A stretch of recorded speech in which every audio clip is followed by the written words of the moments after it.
All Quiet on the Western Front is one of the most famous anti-war stories ever written. First published in 1929, it's been adapted into film multiple times, most recently in 2022 by Netflix. On the surface, the 2022 version looks very similar to the 1979 American adaptation. Both follow young German soldiers swept into the trenches of World War I, and both show their idealism collapsing into despair and ending in tragedy. But here's a good question: why remake this now? And more importantly, what do the differences between the 1979 and the 2022 versions tell us about how America and Germany view war? Both films start the same way: a group of young men fresh out of school swept up by nationalism, cheering as they enlist. They are promised of glory, manhood, and honor. Tonight we get drunk! But then the front lines hit. The mud, the blood, the chaos, it's all horrible and gruesome. The 1979 film sells this with its muted tones and restrained violence. The 2022 film, though, it cranks it up: saturated colors, explosive violence, screaming soldiers, and a pounding score that feels like a war drum pulling you back into hell. This isn't just a style, it's very clearly part of the intent. The German version really wants you to feel the trench as a living nightmare, and that approach made it perfect for a modern audience. The 1979 version was made just a few years ahead of the Vietnam War, a war that left America deeply skeptical of fighting overseas. This is really important because you can see this context everywhere in the film.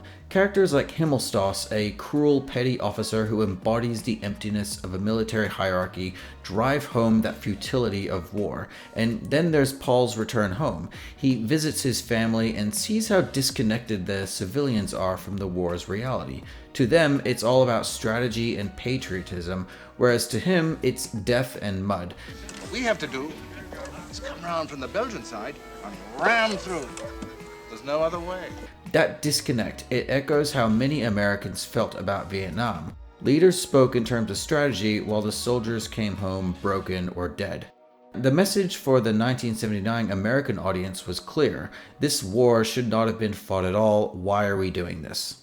The 2022 version has a different mission. It's made on the context of a lot of geopolitical uncertainty, and by coincidence was released at a time right as Europe was once again facing with another war, with Russia's invasion of Ukraine.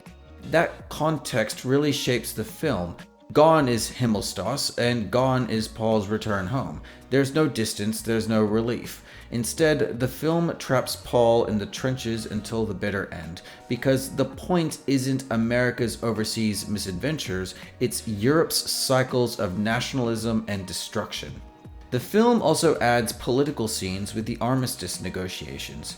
The French push Germany into a humiliating surrender, planting the seeds of resentment that history will show will explode into World War II. Even Kat's death changes meaning. In 1979, he's killed by an enemy soldier. In 2022, he's killed by a desperate French child, showing how war corrupts even the innocent, dragging in those that had no choice at all. And then there's Paul's ending. In 1979, he's distracted by a bird, a symbolic reminder of the peaceful life he might have had. In 2022, he dies in one final, pointless German charge ordered just hours before the armistice was declared. His death isn't symbolic, it's a waste. It's cynical and ultimately futile.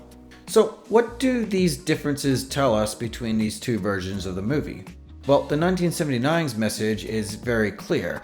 Well, in peacetime, the food's good. You sleep in a bed, and every week you get clean underwear. In the evenings, you're a free man. You go off to the beer hall. It's a much better life than digging peat. War abroad is not worth the cost. It's a theme that's perfectly suited to a post-Vietnam America. The 2022's message, though, it's all about nationalism, militarism, and the endless power politics of Europe driving the young to slaughter again and again. It's a warning that feels especially disturbing today. So while the two films are the same, their messages and points behind them are very different. The 1979 version speaks to an America weary of Vietnam, whereas the 2022 version speaks to Europe haunted by its past and uncertain about its future. Both are worth watching. I really did enjoy both of them. But together, they show how All Quiet on the Western Front isn't just a story about another war, it's a mirror that reflects how each generation's anxieties about violence, nationalism, and the cost of conflict. Thanks for watching. I hope you enjoyed this video. If you liked it, please check out my breakdown of Born to Fly, which is China's answer to Top Gun and what it says about Chinese nationalism.